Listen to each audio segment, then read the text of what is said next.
Welcome to the Yukon, home of wilderness, wonder, and... Wait, what's this?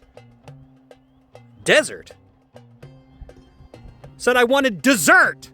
Your eyes do not deceive you. This is a desert in Canada. This is the Carcross Desert, the world's most dramatic sandbox, dropped right into the middle of the tundra. I drove all the way to the Yukon thinking I'd get snow, maybe a moose, some emotional healing. Instead, I get sand in my shoes and a sunburn on my face. It's like nature said, hey, let's confuse some tourists today.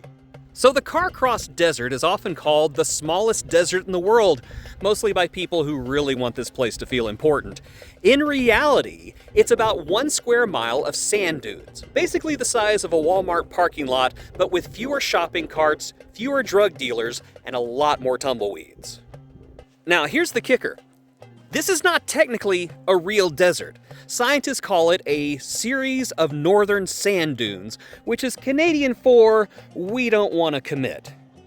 A real desert, to be a desert, has to be dry, hot, and devoid of all life. A lot like my love life. But Carcross Desert gets more precipitation than your average desert, so it's more like a confused beach that wandered off from the ocean and never quite found its way back. Despite the sand, plants are actually growing here. Like plants with hopes, dreams, and ambitions. There's rare stuff like Baikal siege that normally grows in Mongolia and Siberia but ended up in Canada because it took a wrong bus and just didn't want to go home. Let's talk history, because this place has some surprisingly juicy history, or should I say prehistory. The sands here are left over from a glacial lake that existed about 10,000 years ago. That's right, this used to be an underwater beach party for woolly mammoths. Picture it, mammoths in swim trunks, sipping glacier water, getting a tan. Now all that's left is sand. And me, slowly dehydrating while I attempt to vlog.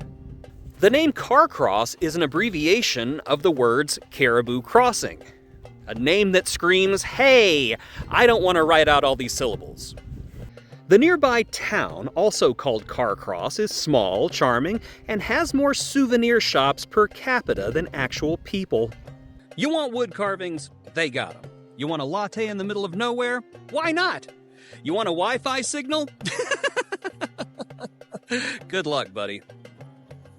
So what can you do here? Well, you can hike, you can sandboard if you're feeling radical, you can take artsy photos and pretend like you're in the Sahara for your Instagram followers, just, make sure you crop out all the pine trees. There are no admission fees, no fences, and no one judging you except for the occasional squirrel. It's a DIY kind of destination, nature's version of an off-brand amusement park.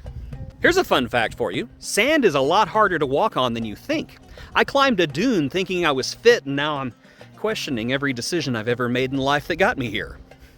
Around the dunes, you'll find mountains, forests, and if you're lucky, an old train from the White Pass and Yukon route chugging by. That's right! You can see a literal historic gold rush train while standing in the middle of what looks like Arizona. Canada, you're just showing off now. Bring lots of water. There are no shops here in the dunes, no shade, no ice cream truck, no goats, no boats, no motor cars, not a single luxury, just you, the sun, and your inevitable descent into madness.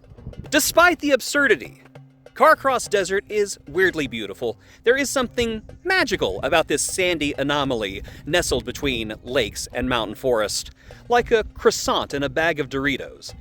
Unexpected, but welcome nonetheless. So, should you visit the Carcross Desert? Absolutely. It's weird, it's windy, and it makes no sense, which is the kind of travel experience I live for.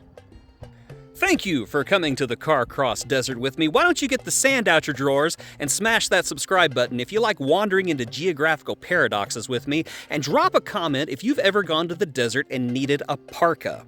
This has been Travels with Jason. I am Jason, and I'm gonna go change my underwear. Because sand really does get everywhere, and I think I'm making a pearl.